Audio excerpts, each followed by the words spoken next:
வணக்கம் ஸ்டூடெண்ட்ஸ், இது ஸ்ரீ பாலாஜியோட நான் கந்தசாமி. எஸ்ஜிடிடி ட்ரை பண்ணுற ஸ்டூடெண்ட்கான மார்க் அதிகமாக ஸ்கோர் பண்ணுறதுக்கான ஏற்பாடுகள் தான் நான் இப்போ பண்ணிட்டு இருக்கோம். இப்போ ஃபர்ஸ்ட் வந்து பார்த்தீங்கன்னா நம்மளுடைய வேட்டை ஸ்டார்ட் பண்ணிக்கலாம் அப்படின்னு நம்ம நேற்று ஒரு வீடியோ போட்டிருப்போம். அந்த வேட்டை அப்படிங்கிறது என்ன அப்படின்னா, ஒரு சப்ஜெக்ட்ல இருக்கும் பொழுது ரொம்ப கஷ்டமான போர்ஷன் ஒரு சில ஏரியாக்கள் இருக்கும். அந்த கஷ்டமான ஏரியாவை தான் ஃபர்ஸ்ட் நம்ம கவர் பண்ண போறோம். அந்த கஷ்டமானதை ஃபர்ஸ்ட் படிச்சிட்டோம் அப்படின்னா உள்ளுக்குள்ள இருக்கிற ஈஸியான சில தியரிட்டிக்கலான பாயிண்ட்ஸ்கள் மட்டும் மனப்பாடம் பண்ணிட்டா போதும். அதன் அடிப்படையில் ஒவ்வொரு சப்ஜெக்ட்லையும் இருக்கக்கூடிய அந்த கஷ்டமான ஏரியா எது அப்படின்னு பாத்தீங்கன்னா, இப்ப நம்ம தமிழ்ல வந்துட்டு புணர்ச்சி விதிகள் வந்து ரொம்ப கஷ்டமான ஒரு விஷயம். இப்ப இதை மட்டுமே நம்ம ஃபோக்கஸ் பண்ணி புணர்ச்சி விதிகளை மட்டும் இந்த மாதிரி நம்ம வீடியோ கிளாஸஸ் போட்டு நம்ம புரிஞ்சுக்கிட்டோம் அப்படின்னா மீதியெல்லாம் நம்ம மெட்டீரியல் கூட பாயிண்ட்ஸை வரிசா மனப்பாடம் பண்ணிட்டாலே நமக்கு போதும். சரிங்களா? ஸோ இதை நம்ம ரெகுலராக ஃபாலோ பண்ணாலே கண்டிப்பாக எக்ஸாம் நம்ம ஈஸியாக பாஸ் பண்ணிடலாம். ஓகேங்களா? இதுக்காக தான் நான் அடிக்கடி நான் சொல்லிட்டு இருப்பேன், நீங்கள் படிக்கும்போது உங்களுக்கு எது கஷ்டமாக இருக்கோ அதை சொல்லுங்க, உங்களுக்கு வீடியோவாக போடுற அப்படின்னு நான் சொல்லியிருப்பேன். ஸோ அதன் அடிப்படையில் தான் இப்போ நம்ம தமிழுக்கு நான் ஃபர்ஸ்ட் எடுத்திருக்கேன். அடுத்து ஒவ்வொரு சப்ஜெக்ட்டும் அடுத்தடுத்த கிளாஸஸ்ல ரொம்ப கஷ்டமான ஏரியாவை உங்களுக்கு நடத்து இந்த மாதிரி கிளாஸஸ் நம்ம போட்டுருவோம். ரைட்? இப்போ பாருங்க, இப்போ தமிழ்ல வந்துட்டு ஒரு 4-5 ஏரியா தாங்க ரொம்ப சிரமமா இருக்கு. மீதி எல்லாம் பாத்தீங்கன்னா ரொம்ப ஈஸி தான், மனப்பாடம் பண்றதுக்கு ஈஸியான ஒரு இதுதான். இப்போ பாத்தீங்கன்னா புணர்ச்சி விதிகள் அப்படிங்கிறத கொஞ்சம் கஷ்டமா இருக்கும். ரெண்டாவது பாத்தீங்க அப்படின்னா நமக்கு அந்த குற்றிய லுகர புணர்ச்சி, அதாவது குற்றிய லுகரம் இருக்கு பாருங்க, அதுல 6 வகை குற்றிய லுகரங்கள் இருக்கு இல்லைங்களா? அது அதே மாதிரி அந்த செய்யுள் செயலப்படை, இன்னி செயலப்படை, இந்த மாதிரி அந்த அளபடைகள் இருக்கக்கூடிய கண்டென்ட் என்ன, பகுப்பத உறுப்புகள் நம்ம பிரிக்கிறோம் பாருங்க, பகுதி, விகுதி, இடைநிலை, சந்தி, சாரியை. இதை வந்து எப்படி அந்த இடைநிலை நம்ம பிரிக்கும் பொழுது பாத்தீங்கன்னா 3 காலத்தினுடைய இடைநிலையும், இது வந்து நிகழ்கால இடைநிலை, இது வந்து இறந்த கால இடைநிலை, எதிர்கால இடைநிலை, எதிர்மறை இடைநிலை. அதுக்கு டிஃபரெண்ட் ஒரு வார்த்தை இருக்குன்னா அது இருக்கக்கூடிய டிஃபரெண்ட் என்ன நம்ம தெரிஞ்சிட்டாலே போதும். அந்த ஏரியாவில் கஷ்டமானதை நம்ம தெரிஞ்சிட்ட போதும். ஸோ அந்த பகுதி உறுப்புகள் வந்து நம்ம என்னென்ன இருக்குன்றதை நம்ம படிச்சிடலாம். சரிங்களா? ரைட். இந்த மாதிரி கொஞ்சம் சிரமமா இருக்கக்கூடியது மட்டும் நம்ம வீடியோஸா போட்டுட்டு கூடுதல் உங்களுக்கு என்னென்ன வீடியோக்கள் தேவைப்படுதோ அதெல்லாம் நம்ம அப்லோட் பண்ணிடலாம். இதை மட்டுமே நீங்க கவனிச்சு படிச்சுட்டு வந்தீங்கனாலே போதும், எக்ஸாம் ஈஸியா பாஸ் பண்ணிடலாம். Okay, right? இப்போ பாருங்க, முதல்ல வந்துட்டு புணர்ச்சி விதிகள் அப்படிங்கறத நம்ம புணர்ச்சி அப்படிங்கிற டைட்டில் பார்க்க போறோம். இதுல என்னென்ன பார்க்க போறோம்னு பாத்தீங்க அப்படின்னா, உயிரீறு, மெய்யீறு, அடுத்து உயிர் முதல், மெய் முதல், அடுத்ததா பாத்தீங்கன்னா எழுத்துக்களின் அடிப்படையில் புணர்ச்சி, அதாவது உயிர் சேர்ந்தது, எழுத்துக்களின் அடிப்படையில், சொற்களின் அடிப்படையில் புணர்ச்சி. அடுத்த டைட்டில் பாத்தீங்கன்னா புணர்ச்சி 2 வகையாக, இயல்பு புணர்ச்சி அண்டு விகார புணர்ச்சி. நம்ம சொல்லக்கூடிய இந்த ஏரியா இயல்பு புணர்ச்சி அண்டு விகார புணர்ச்சி. இதுல வந்து தோன்றல், திரிதல், கெடுதல் அப்படிங்கிற டைட்டில். அண்டு கூடவே பாத்தீங்க அப்படின்னா பண்பு பெயர் புணர்ச்சியில் என்னென்ன இருக்கு, ஈறுபோதல், இடையபுறம், ஈயதல் அப்படின்னு சொல்லிட்டு இதுல இருக்கக்கூடிய ஒவ்வொரு எக்ஸாம்பிள் எப்படி புணருது அப்படிங்கிறது வந்து இந்த வீடியோல நம்ம முழுக்க பார்க்க போறோம். சரி, இப்ப ஃபர்ஸ்ட் வந்து நம்ம வர ஆரம்பிச்சோம்னா, முதல்ல பாத்தீங்க அப்படின்னா புணர்ச்சி அப்படின்னாலே என்ன, நம்ம தமிழ்ல வந்து பாத்தீங்க அப்படின்னா நிலைமொழி, அதாவது இரு மொழிகளுக்கு இடையே நிகழ்வது புணர்ச்சி அப்படிங்கிற ஒரு டெபினிஷன். இப்போ தமிழ் அரசு இருக்கு, இப்ப பாருங்க இங்க இருக்கக்கூடிய வார்த்தைகளை இதையா கூட எடுத்துக்கலாம். இப்ப இது வந்து நிலைமொழி. வாழை இருக்கு அப்படின்னா இது வந்து நிலைமொழி, இது வந்து வருமொழி நம்ம சொல்றோம். சோ நிலைமொழியின் ஈற்றும் வருமொழியின் முதலும் புணர்வது, இது 2 சேருவது. சேரும்பொழுது பாத்தீங்கன்னா எழுத்துக்கள் வந்து ஒன்னா சேரும். இந்த இது வந்து நம்ம என்ன சொல்றோம்னா புணர்ச்சி அப்படின்னு சொல்றோம். சோ புணர்ச்சிக்கான டெஃபினிஷன் ஒண்ணு, இரு மொழிகளுக்கு இடையே நிகழ்வது புணர்ச்சி. That's it. சரிங்களா? சரி, இப்போ நாம தெரிஞ்சுக்கிறது இது நிலைமொழி. ஒரு 2 இப்ப பிளஸ் இருக்கு, சேர்த்தல்கள் இருக்குன்னா இந்த பக்கம் இருக்குது ஃபர்ஸ்ட் ஸ்டார்டிங்ல இருக்குது நிலைமொழி, நிலையாக இருக்கக்கூடிய மொழி. வருமொழி அது வந்து இதனுடன் சேர்ந்து வந்து சேரும், அதனால வருமொழி அப்படின்னு நம்ம வச்சுக்கோம். நிலைமொழியுடைய இறுதி எழுத்து வருமொழியின் முதல் எழுத்து புணர்ச்சிக்கு உரியன அப்படிங்கிறது ஒரு டெஃபினிஷனை வச்சுக்கிட்டாலும் இதுல நம்ம தெரிஞ்சுக்கூடியது என்னென்ன தெரிஞ்சிட்டால் போதும். எக்ஸாம் பாயிண்ட் ஆஃப் வியூல புக்ல என்ன கொடுத்துருக்காங்க அப்படின்னு சொல்லிட்டு பாத்தீங்கன்னா, உயிர் ஈறு, மெய் ஈறு. உயிர்னா உயிரெழுத்து, மெய்னா மெய் எழுத்துன்னு தெரியும், ஈறுனா கடைசின்னு அர்த்தம். இப்போ மணி கூட்டல் மாலை இருக்கு, அப்ப இந்த இடத்துல என்னன்னா நீ இருக்கு இல்லைங்களா? அப்ப ஈறுனா நிலைமொழியின் ஈற்று எழுத்து அப்படிங்கிறது ஈறுன்னு சொல்லும். நிலைமொழியின் ஈறு அப்படின்னா இங்க நீ இருக்கு, இதுல வந்து என்ன இருக்கு நமக்கு இன் கூட்டல் ஈ இல்லைங்களா? சோ கடைசி வந்து பாத்தீங்கன்னா இது வந்து மெய் எழுத்தாக, அதாவது உயிர்மெய் எழுத்தாக இருந்தாலும், நீங்கிறது உயிர்மெய் எழுத்தாக இருந்தாலும் இதனுடைய இறுதி வடிவம் உயிரெழுத்தை பெற்று வந்துள்ளது. சரிங்களா? சோ அதனால கடைசி எழுத்து, அதாவது நிலைமொழியின் ஈறு உயிர் எழுத்தாக வந்தால் அது உயிர் ஈறு, அதாவது நிலையா இருக்கக்கூடிய வார்த்தையினுடைய கடைசி உயிர் எழுத்தாக இருந்தால் அது உயிர் ஈறு. That's it. இப்ப புரியுதுங்களா? சோ இதுதான் வந்து நம்ம இதுக்கான எக்ஸாம்பிள் உயிர் ஈறு அப்படிங்கிறது இதுக்காக நம்ம சொல்லப்பட்டது. மணி கூட்டல் மாலை, மணி மாலை அப்படின்னு சொல்லிட்டு நம்ம இதுல படிச்சுக்கலாம். உயிர் எழுத்து உயிர் ஈறு, நிலைமொழியுடைய இறுதி எழுத்து உயிர்மையாக இருந்தாலும் அதோட இறுதி வடிவம் உயிர். புரியுங்களா? ஈங்கிறது ஒரு உயிர். இதை வந்து நம்ம என்ன சொல்றோங்க, உயிர் ஈறு அப்படின்னு சொல்றோம். மெய் இருக்கு பாருங்க, பொன் கூட்டல் வண்டு இங்க இருக்கு, பொன் கூட்டல் வண்டு. இது பார்த்தாலே உங்களுக்கு தெரியும் நிலைமொழியுடைய கடைசி எழுத்து ஈறு என்னவாக இருக்கு, ஒரு மெய் எழுத்தாக வந்திருக்கு. அப்போ மெய் ஈறு அப்படிங்கிற ஒரு எக்ஸாம்பிள் வச்சுக்கிறோம். சரிங்களா? பட் இதெல்லாம் ஈஸியான விஷயம் தான். ஜஸ்ட் புணர்ச்சியில் இருக்கக்கூடிய விதிகள்ல அப்படின்னு என்னன்னு தெரிஞ்சுட்டு கடைசியா பண்பு பெயர் புணர்ச்சியில் எப்படி புணருது அப்படிங்கிற பாக்குறது தான் நமக்கு இந்த ஏரியால கஷ்டமான விஷயம். அதான் நம்ம இப்ப பார்க்க போறோம். உயிர் முதல் அப்படின்னு சொல்லி நம்ம சொன்னா வாழை குட்டல் இலை, வாழை இலை இருக்கு அப்படின்னா வரக்கூடிய வருமொழியுடைய முதல் எழுத்து வந்து பாத்தீங்கன்னா உயிர் எழுத்தாக உள்ளதால் இதை என்ன சொல்றேன், உயிர் முதல் அப்படின்னு சொல்றோம். அவ்வளவுதான் இதுல இருக்கக்கூடிய ஒரு முக்கியமான விஷயம். அதாவது வருமொழியுடைய முதல் எழுத்து ஒரு அதாவது உயிர் எழுத்தாக இருந்தால் அது என்ன சொல்றோம், அதாவது உயிர் முதல் அப்படின்னு சொல்லி நம்ம சொல்றோம். மெய் முதல் அப்படின்னா உங்களுக்கு பார்த்தாலே தெரியும். அதாவது இங்க இருக்கு பாருங்க, வருமொழியுடைய முதல் எழுத்து இன் குட்டல் இ. இத பாத்தீங்கன்னா உயிர்மெய் எழுத்தாக தான் இருக்கும். பட் அதனுடைய முதல் பாத்தீங்க அப்படின்னா மெய் எழுத்து. சோ மெய் எழுத்து முதலில் வந்துள்ளதால் இது மெய் முதல். அப்போ முதல்ல வரும்பொழுது வருமொழி கிட்ட தான் நமக்கு பார்க்கணும். அதே ஈருன்னு வரும்பொழுது பாத்தீங்கன்னா நிலைமொழி கிட்ட தான் பார்க்கணும். புரியுங்களா? இந்த ரெண்டு டிஃபரெண்ட் மட்டும் நீங்க இதை தெரிஞ்சுட்ட போதும். உயிர் ஈரு மெய் ஈரு அப்படிங்கிறது வருமொழி, அதான் முதல் நிலைமொழி. அதே உயிர் முதல் மெய் முதல் அப்படிங்கிறது வருமொழி. That's all. பாருங்க, இது உயிர் எழுத்து. சரிங்களா? சோ இதுல இருக்கிற ஒரே ஒரு டிஃபரெண்ட் இதுதான். நெக்ஸ்ட் பாருங்க, அடுத்ததா எழுத்துக்களின் அடிப்படையில் புணர்ச்சி. இதெல்லாம் ஜஸ்ட் ரூல்ஸ் தாங்க. இந்த ரூல்ஸ் மட்டும் ஃபர்ஸ்ட் நம்ம தெரிஞ்சுட்ட போதும். இதுல வந்து 4 விதமா சொல்றோம். இப்போ உயிர் இருக்கு, மலை குட்டல் அருவி, மலை குட்டல் அருவி. சரிங்களா? இதுக்கு ஒரு எக்ஸாம்பிள் சொல்றோம். இது ஒரு உயிர். சரிங்களா? இதுல இருக்கக்கூடியது வந்து மலை குட்டல் அருவி. இத பாருங்க, இல்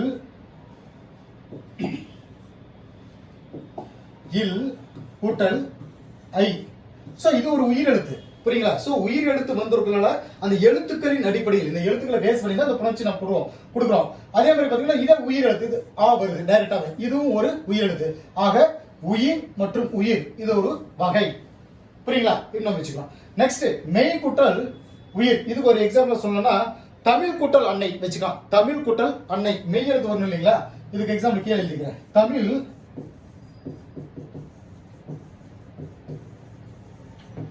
இல்ல இருக்கு பாத்தீங்களா, இது வந்து மெய் எழுத்து. சோ ஃபர்ஸ்ட் ஸ்டார்டிங்ல வந்து மெய் எழுத்து, அடுத்து வரக்கூடியது வந்து நமக்கு உயிர் எழுத்தாக அன்னை அப்படிங்கிறது வந்தது. உயிர் எழுத்தாக நமக்கு வந்தது. சரிங்களா? நெக்ஸ்ட் உயிர் பிளஸ் மெய்.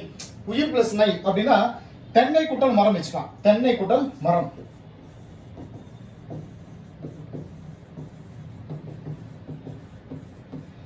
உயிர் குட்டல் மெய், உயிர் எழுத்து. இதுல பாருங்க இன் குட்டல் ஐ வருதா? சோ இது ஒரு உயிர் எழுத்து. மகரம் வருது, இன் குட்டல் ஆ. அப்ப இது ஒரு மெய் எழுத்து. அப்போ ஒரு உயிர் எழுத்து ஒரு மெய் எழுத்து வந்தால் நம்ம சொல்றோம் உயிர் குட்டல் மெய் அப்படின்னு சொல்லிட்டு வச்சுக்கலாம். மெய் குட்டல் மெய், தேன் குட்டல் மலை அப்படின்னு வச்சுக்கலாம். தேன் குட்டல் மலை, தேன் குட்டல் மலை. இந்த மாவை பிரிக்கும் பொழுது இம் குட்டல் ஆ.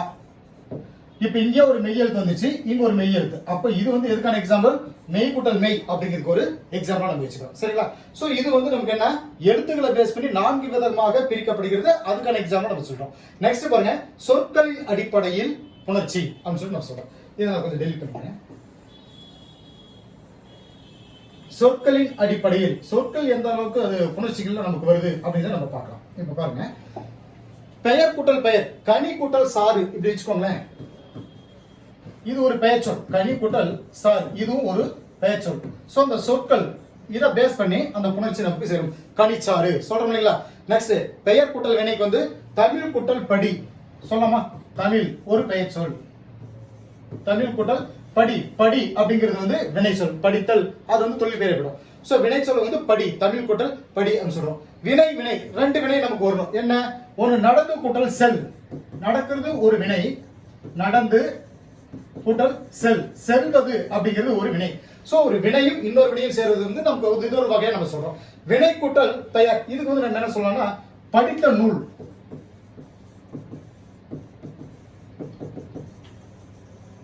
சரிங்களா? சோ இது வந்து ஒரு வினை சொல். படித்தல், படித்த அப்படிங்கிறது ஒரு வினை சொல்லாக நமக்கு வருது. நூலுங்கிறது ஒரு பெயர் சொல். சோ சொற்களின் அடிப்படையில் எவ்வாறாக நமக்கு புணர்ச்சிகள் வரும் அப்படிங்கிறதுக்கு நமக்கு ஒரு ஐடியா நம்ம சொல்லலாம். புணர்ச்சியில் வந்து பாத்தீங்க அப்படின்னா நிலைமொழியும் வருமொழியும் அடையக்கூடிய அந்த மாற்றங்கள் அடிப்படையில 2 வகை இருக்கு. ஒன்னு பாத்தீங்க அப்படின்னா இயல்பு புணர்ச்சி, இது நம்ம ஏற்கனவே டெலிட் பண்ணிட்டேன். இயல்பு புணர்ச்சி. இன்னொன்னு வந்து விகார புணர்ச்சி. இயல்பு, சரிங்களா? இயல்பு புணர்ச்சின்னு வச்சுக்கோங்க. இந்த இயல்பு புணர்ச்சி ஓகே ரைட், இயல்பாக தோன்றிய புணர்வது இயல்பு புணர்ச்சி நமக்கு தெரியும். விகார புணர்ச்சியில் தான் நமக்கு 3 வகை இருக்கு. இதுல இருந்து நமக்கு எக்ஸாம்ல அடிக்கடி கொஸ்டினே கேட்டிருக்காங்க. அதாவது புணர்ச்சியின் பொழுது எந்தவித மாற்றமும் இல்லாம இயல்பாக புணர்ந்தால் அது இயல்பு புணர்ச்சி. இப்போ வாழை கூட்டல் மரம் இருக்கு அப்படின்னா வாழை மரம் அப்படிங்கிறது இயல்பாக புணரும், சரிங்களா? சோ இது வந்து இயல்பு புணர்ச்சிக்கான ஒரு எக்ஸாம்பிளா நம்ம சொல்லப்படுது. வாழை மரம் எந்த ஒரு மாற்றமும் நமக்கு கிடைக்காது. இது பாருங்க, இதுல எதுவும் ஆட் ஆகிறது இல்லை. பட் விகார புணர்ச்சி வந்து பாத்தீங்கன்னா ஒரு எழுத்துக்கு மொழி வரும் பொழுது அதுல தோன்றல் திரிதல் கெடுதல் வரும். இப்போ பாருங்க, தோன்றலுக்கு ஒரு எக்ஸாம்பிள் சொல்றோம். பூ கூட்டல் கூடை, பூ கூட்டல் கூடை. இப்ப இதை நம்ம சேர்த்து எழுதும்போது என்ன எழுதுவோம்? பூ இக்கு கூடை, இப்படிதான் நம்ம எழுதுவோம், சரிங்களா? சோ இக்கு அப்படிங்கிறது தோன்றுகிறது. அப்ப புதிதாக ஒரு எழுத்து தோன்றினால் அதை தோன்றல் நம்ம சொல்றோம். திரிதல் அப்படிங்கிறது வந்து கல் கூட்டல் சிலை, கல் கூட்டல் சிலை, என்ன சொல்றோம்? கற்சிலை. இப்ப பாருங்க, இந்த இடத்துல லா இருக்கு, இது எப்படி ரா வந்தது? இல்ல இருக்கு, இந்த இடத்துல இரு எப்படி வந்தது? சோ இவ்வாறாக திரிதல், ஒரு எழுத்து வந்து இன்னொரு எழுத்தாக திரிதல். கபிலர் கூட்டல் பரணர், கபிலர் கூட்டல் பரணர். இப்ப பாருங்க, இது சேர்த்து எழுதும்போது கபில பரணர், புரியுங்களா? அப்ப இருங்கிற ஒரு எழுத்து கெட்டு விட்டது, போயிடுச்சு, கபில பரணர். சோ இது வந்து கெடுதலுக்கான ஒரு எக்ஸாம்பிள். இது வந்து விகார புணர்ச்சி இருக்கக்கூடிய முக்கியமான தகவல், சரிங்களா? இது இல்லாம நெக்ஸ்ட் வந்து நம்ம தெரிஞ்சுக்கூடியது உடம்படு மெய் அப்படிங்கிறது. இ இவ்வு வந்தா இ ஐ தோன்றும், ஏ வந்தா இவ்வு இ தோன்றும். இது எந்த இடத்துல நம்ம பார்க்க போறோம்னா பண்பு பெயர் புணர்ச்சி நம்ம ஒரு இடத்துல பார்க்க போறோம். இதெல்லாம் எதுக்காக அப்படின்னா ஒரு நிலைமொழி இருக்குன்னா அந்த நிலைமொழிய கடைசியில் வந்து எந்த இதுல முடியுதோ அதை பேஸ் பண்ணி வரும். இப்ப மணி குட்டல் அழகு இருக்குன்னு வச்சுக்கோங்களேன், மணி மணி குட்டல் அழகு, சரிங்களா? இந்த மணி ஈ முடியுதுங்களா? அப்ப ஈ முடிஞ்சா இவ்வு தோன்றும். அப்ப என்ன தோணும்? மணி அழகு. எப்படி தோணும் பாருங்களேன், மணி அழகு. இந்த இடத்துல யா வந்திருக்கு பாத்தீங்களா? மணி இந்த இடத்துல இருக்கு, அழகு இருக்கு, ஓகே. இந்த இடத்துல பாத்தீங்கன்னா ஈ குட்டல் ஆ, அழகு வந்துருச்சு. இந்த யகரம் எப்படி வந்தது அததான் இங்க நம்ம சொல்ல வராங்க. இகரத்தில் முடிந்தால் பாருங்க, மணி இன்னும் குட்டல் ஈவா, இகரத்தில் முடிந்தால் ஈ தானாக தோன்றும். இதுக்கு பேர் வந்து உடம்படு மெய் அப்படின்னு சொல்றோம், சரிங்களா? சோ இது வந்து நம்ம எக்ஸாம்பிள்ல போகும்பொழுது இன்னும் நம்ம டிஃபால்ட்ல பார்த்தோம்னா உங்களுக்கு புரியும். அதே ஏ இருக்குன்னு வச்சுக்கோங்களேன், தே கூட்டல் ஆரம். இப்ப ஏ இருக்கு அப்படின்னா தே கூட்டல் ஆரம். இது எப்படி நமக்கு எழுதுவோம்? சேர்த்து எழுதுவோம், தேவாரமாக நம்ம எழுதுவோம். தே வா ரா இம். எப்படி இந்த வா வந்தது? இவ்வு கூட்டல் ஆ தானே. இந்த இவ்வு எப்படி தோன்றியதுன்னா இந்த பாருங்க, ஏகாரத்தில் முடிஞ்சிருக்கும் தே. இதுல வந்து பாருங்க இத்து கூட்டல் ஏ. சோ இவ்வாறு ஏகாரத்தில் வந்தால் இந்த இவ்வு தானாக தோன்றும். அதான் வந்து தேவாரமாக நம்ம சொல்றோம். சோ இடையில வந்து உடம்படு மெய், மெய்யெழுத்து தானாக தோன்றும். அதுக்கான எக்ஸாம்பிளாக தான் இந்த உடம்படு மெய் அப்படின்னு சொல்றோம். சரி, இப்போ நம்ம எக்ஸாம்பிள் பார்க்கும்பொழுது இதுதான் வந்து நமக்கு ஃபைனல். இதுல இருக்கிறது நமக்கு முழுசா தெரிஞ்சிட்டோம்னா எக்ஸாம்ல கண்டிப்பாக கேள்விகள் வரும். அதாவது என்னன்னா, ஈறு போதல், இடையபுறம் ஈயாதல், ஆதிநிடல், அடியகரம் மையாதல், தன்னொட்டிரட்டல், முன்னின்ற மெய்தீர்தல், இனமகள் இணையவும் பண்பிற்கு இயல்பே அப்படிங்கிறது பண்பு பெயர் புணர்ச்சியில சேரக்கூடிய வார்த்தைகள் அப்படின்னு சொல்லிட்டு நம்ம சொல்லுவோம். சோ ஈறுபோதல் அப்படின்னா இப்ப இந்த ரூல்ஸ்ல நம்ம தெரிஞ்சுக்கலாம். இதுக்கு முன்னாடி பார்த்ததால சின்ன சின்ன ரூல்ஸ்கள் தான், அது வந்து நார்மலா எல்லா இதுலயும் நம்ம பார்க்கறதா. பட் இதுல வந்து என்னன்னா இந்த இடத்துல இருக்கிறது எக்ஸாம்ல கேட்கக்கூடியது, ரொம்பவே அடிக்கடி எக்ஸாம்ல கேட்கக்கூடியது. ஃபர்ஸ்ட் எக்ஸாம்பிள் சொல்றதுன்னா பெருவழி இருக்கு. பெருவழி வந்து நம்ம என்ன பிரிப்போம்? பெருமை கூட்டல் வழி, இல்லைங்களா? பெருமை கூட்டல் வழி. ஈறுபோதல் விதி அப்படின்னா ஒவ்வொரு வார்த்தைக்கும் இங்க இருக்கக்கூடிய ஒவ்வொரு ரூல்ஸுக்கும் ஒவ்வொரு வார்த்தைகள் நம்ம எக்ஸாம்ல கொடுப்போம். அதுல வந்து நிலைமொழியில் கடைசியா வரக்கூடிய அந்த மை கெட்டு விடும். சோ அதை வந்து பண்பு பெயர் புணர்ச்சி வந்து கெடுதல். அதனால நிலைமொழியின் ஈற்றெழுத்து கெடுவது ஈறுபோதல் அப்படின்னு சொல்றோம், சரிங்களா? நிலைமொழியின் ஈற்றெழுத்து போவது ஈறுபோதல், அதன் விதிப்படி கெட்டுவிடும். என்ன சொல்றதுங்க? ஈறுபோதல் என்ன சொல்றது? மெய் கெட்டது அப்படிங்கிறத மைண்ட் வச்சுக்கணும். அப்ப நமக்கு என்ன சொல்றது? பெருவழி அப்படிங்கிறதுக்கான ஒரு எக்ஸாம்பிள் இதுக்கு ஈஸியா நமக்கு கிடைச்சிடும். நெக்ஸ்ட் பாருங்க, பெரியன். பெரியன் இது வந்து எதுக்காக அப்படின்னா இடையபுறம் ஈயாதல் அப்படிங்கிறதுக்கான ஒரு எக்ஸாம்பிள். பெரியன் இதை எப்படி பிரிக்கலாம்? பெருமை கூட்டல் அன் போடலாங்களா? அன். சோ ஈறுபோதல் எப்படி என்ன எழுதும்? மை கெட்டுடும். அப்ப மீதி இருக்கிறது பெரு கூட்டல் அன். இதுல வந்து ஒரு சில எக்ஸ்ட்ரா ரூல்ஸ் நம்ம சொல்லியிருப்போம். அதாவது இடையுகரம் ஈ ஆதல், அதே மாதிரி பாத்தீங்கன்னா உயிர்வரின் உக்குரல் மெய்விட்டோடும் இந்த மாதிரி ரூல்ஸ் எல்லாம் அங்கங்க வரும். நம்ம இடத்துக்கு தகுந்த மாதிரி நம்ம அதை எடுத்து வச்சுக்கணும். சரிங்களா? இடை உகரம் ஈ ஆதல். உகரம் எப்படி ஈ ஆக மாறும் அப்படின்னா இர் கூட்டல் ஊ, இதுக்குள்ள இருக்கிறது ரூக்குள்ள இருக்கிறது ஊ இருக்கு.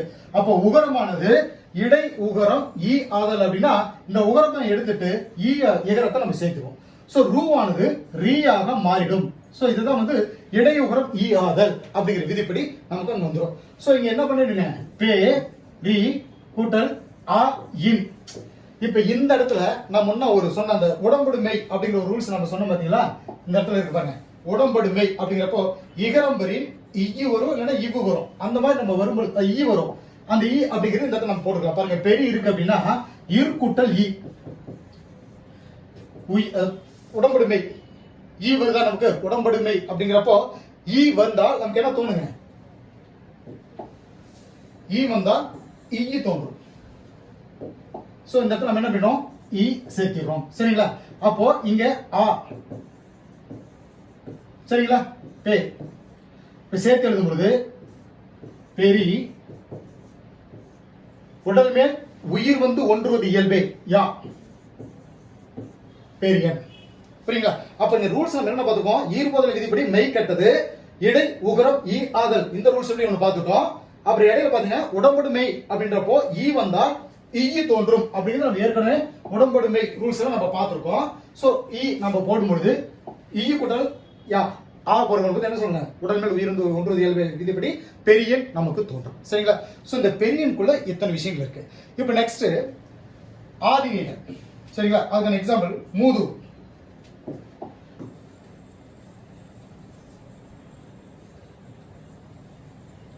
மூது இது ஒரு 2 டைம் பிராக்டிஸ் பண்ணி பாருங்க. உங்களுக்கு ஏதாவது டவுட் வந்ததுன்னா நீங்க கால் பண்ணி கேட்கலாம். மூதூர்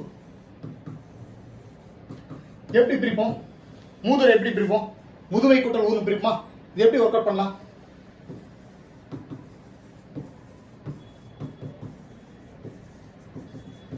ஈறு போதல் விதிப்படி நெய் கட்டது.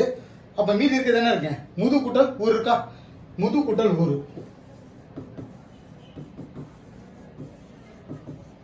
ஆதி நீடல் அப்படின்னா முதல் இதுல ஆதி எது, மூ. இது நீண்டு வெளுத்தால் குறில் மூவானது நெடில் மூவாக மாறும்.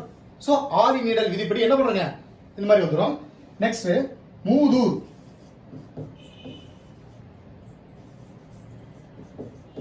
உயிர் வரின் இதில் இருக்கக்கூடிய உக்குரல் இந்த மெய்யெழுத்தை விட்டு ஓடும். எப்படி, இத்து குட்டல் ஊ. இதுதான் இங்க இருக்கிறது. தூக்குல என்ன இருக்கு, இத்து குட்டல் ஊ இருக்கு.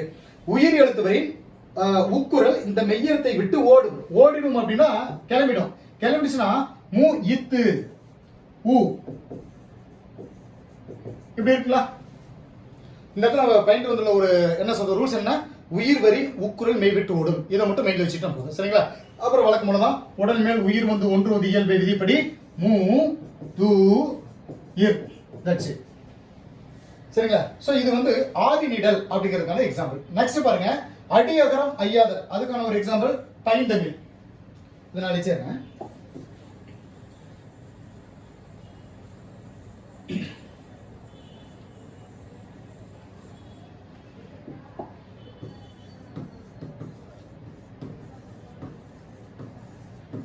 பைந்தமிழ். இந்த பைந்தமிழ் எப்படி நம்ம பிரிப்போம், பசுமை கூட்டல் தமிழாக நம்ம பிரிப்போமா, பசுமை கூட்டல் தமிழ்.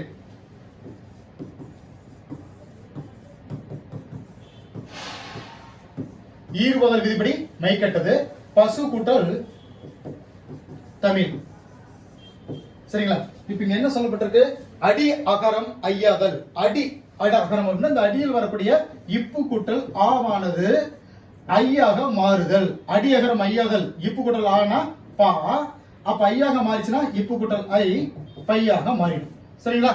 சோ பை, பைசு கூட்டல் தமிழ். இது எப்படி சார் பை தமிழாக மாறிச்சு, சு சு கெடு எப்படின்னா இந்த பைசு கூட்டல் தமிழ் இது இணையவும் விதிப்படி ஒரு இது வந்து இணையணும் அப்படின்னா ஒரு வார்த்தை ஒரு எழுத்து கெட்டணும். சோ அதுக்கு ரூல்ஸ் வந்து என்ன அப்படின்னா இணையவும் விதிப்படி இங்க இருக்கு பாருங்க, சு கெட்டது. இணையவும் விதிப்படி சு கெட்டது. சு கெட்டுச்சுன்னா பை கூட்டல் தமிழ். இந்த இடத்துல நோட் பண்ணிக்கோங்க, இணையவும் விதி அப்படின்னு சொல்லிட்டு இங்க வந்துருக்கு பாத்தீங்களா. சோ இது வந்து ரொம்ப முக்கியமானது, இதை மட்டும் வச்சுக்கோங்க. நெக்ஸ்ட் பாருங்க, இனமிகள் அப்படின்னு ஒரு ரூல்ஸ் இருக்கு. இனமிகள் அப்படின்னா இந்த இடத்துல பாருங்க, இத்து கூட்டல் ஆ. இந்த இத்தினுடைய இணை எழுத்து இந்து. சோ இனமிகள் இங்க இருக்கு பாருங்க, இனமிகள் விதிப்படி இத்தினுடைய இணை எழுத்து இந்து மிகுதல், மிகுந்து வந்துருச்சு இந்த இடத்துல. அப்ப மீதி இருக்கக்கூடிய எழுத்துக்கள் பாருங்க, பை, இந்து, தா, மீ, இல். சோ உடனே உயிர் ஒன்று இயல்பு விதிப்படி வந்துருச்சு, பை தமிழ். ஓகேங்களா? சோ இதுல வந்து வரக்கூடிய ரூல்ஸ் பாருங்க, இணையவும் விதிப்படி ஒண்ணு கெட்டு இருக்கு, இன்னொன்னு இனிமகள் விதிப்படி ஒண்ணு புதுசா சேர்ந்திருக்கு. ஆக நம்ம எழுத்துக்கள் இங்க தோன்றணும் வேணும் அப்படின்னா அதுக்கு தகுந்த மாதிரி நம்ம எப்படினாலும் மாத்திக்கலாம். அப்படிங்கிறது ரூல்ஸ் படி தான் நம்ம மாத்தணும், நம்ம இஷ்டத்துக்கு மாத்த முடியாது. சோ அதுக்கு ஒரு ரூல்ஸ் வேணும். ரைட், இப்போ அடுத்ததாக இன்னொன்னு பார்த்தலாம். தன் ஒற்று இரட்டல், அதுக்கான எக்ஸாம்பிள் நம்ம பாருங்க, நெட்டிலை அப்படின்னு சொல்லிட்டு நம்ம கொடுத்துக்கோம். தன் ஒற்று இரட்டல் விதிப்படி நெட்டிலை. நெட்டிலை வந்து எப்படி பிரிக்கலாம்? நெடுமை கூட்டல் இலை.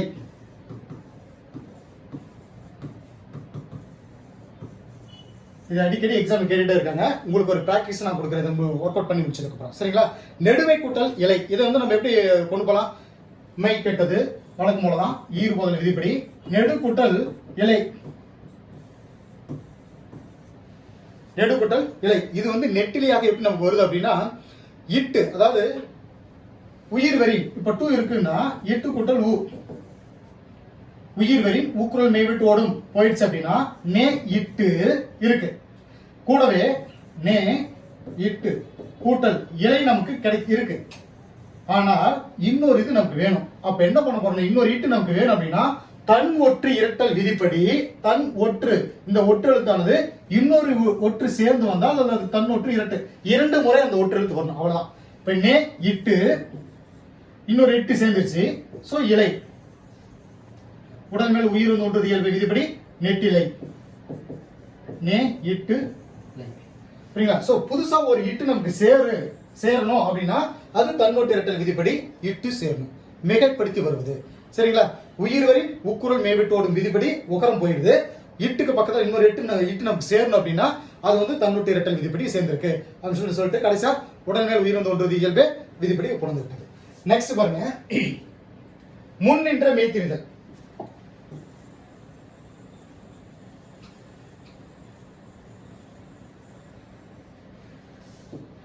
முன்னின்ற மெய்த்திரிதல் செந்தமிழ், இதுக்கான எக்ஸாம்பிள் நம்ம சொல்ல வருது.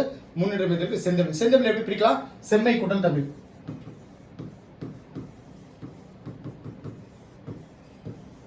விதிப்படி என்ன சொல்லுங்க? ஃபர்ஸ்ட் ஈர் முதல் பகுதி போயிடுது, செம் கூட்டல் தமிழ்.